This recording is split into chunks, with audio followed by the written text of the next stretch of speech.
नमस्कार मंडळी, कृषी पर्यटन म्हणजे कृषी आणि पर्यटन याचा समन्वय। स्वतः शेतकऱ्यानं आपल्या खेड्यातील फळत्या फुलत्या शेतावर आयोजित केलेली आनंददायी अशी शिक्षण प्रक्रिया आणि मौज यांचा सुंदर मिलाफ असलेला हा उपक्रम आहे। पाऊस, पीक आणि शेतीमालाला मिळणारे दर यावर शेतकऱ्याचं उत्पन्न अवलंबून असतं। वातावरण, कामगार, मालाची किंमत इत्यादी अनेक समस्यांना शेतकऱ्यांना वारंवार तोंड द्यावं लागतं।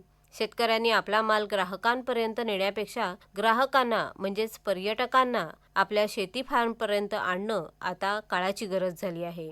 त्यासाठी आपल्याकडे उपलब्ध असलेल्या साधनांचा वापर करून कमीत कमी भांडवलात आपल्याला व्यवसाय सुरू करता आला पाहिजे।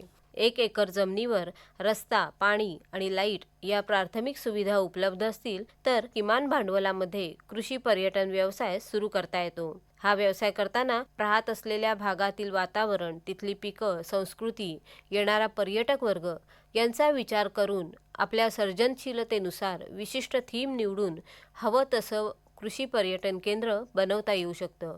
येणाऱ्या पर्यटकांना काहीतरी वेगळा, नवीन, आनंददायी अनुभव देता आला पाहिजे। यासाठी आकर्षक फुलं, वेली, कीटक, फुलपाखरं, मातीचे प्रकार हे सर्व कृषी पर्यटनामध्ये समाविष्ट करावे। त्याचप्रमाणे सेंद्रिय भाजीपाला, विविध मधुर अशी फळं, औषधी वनस्पती, शेतीच्या अवजारांची, शेतीशी संलग्न असणारे प्रमुख सण या सगळ्याचं माहिती देणारं संग्रहालय निर्माण करणं आवश्यक असतं। त्याचप्रमाणे पेंटिंग करणं, मातीची भांडी बनवणं, गोधडी बनवणं, लहान मुलांसाठी किल्ले बनवणं, लाकडी खेळणी तयार करणं, झाडावर चढणं, झोका खेळणं आणि शेतीच्या कामाचा प्रत्यक्ष अनुभव देणं, तसंच पोहणं, बोटिंग करणं या सगळ्या गोष्टींचा पर्यटकांना आनंद देणं आवश्यक असतं। कृषी पर्यटन केंद्रात स्वच्छ पिण्याच्या पाण्याची आणि स्वच्छतागृहांची सुविधा असणं आवश्यक आहे। चुलीवरच्या गावरान जेवणाबरोबरच दही, ताक, चिंचा, बोरं, आवळा, कैरी, कणसं यांचा आस्वाद पर्यटकांना आकर्षित करत असतो। शेतीमाल, धान्य,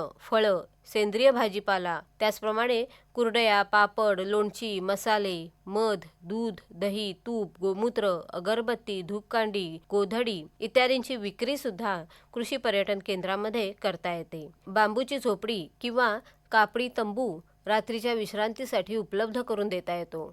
ऑफ सीझनमध्ये मुलांचे कार्यक्रम, घरगुती कार्यक्रम, लग्न समारंभ, वाढदिवस, शैक्षणिक सहली यासाठी सुद्धा पर्यटन केंद्राचा वापर करता येऊ शकतो। आपण कृषी पर्यटन केंद्र चालू करणार म्हटल्यावर त्याची माहिती जास्तीत जास्त लोकांपर्यंत पोहोचण्यासाठी विविध माध्यमातून जाहिरात करणं महत्त्वाचं असतं।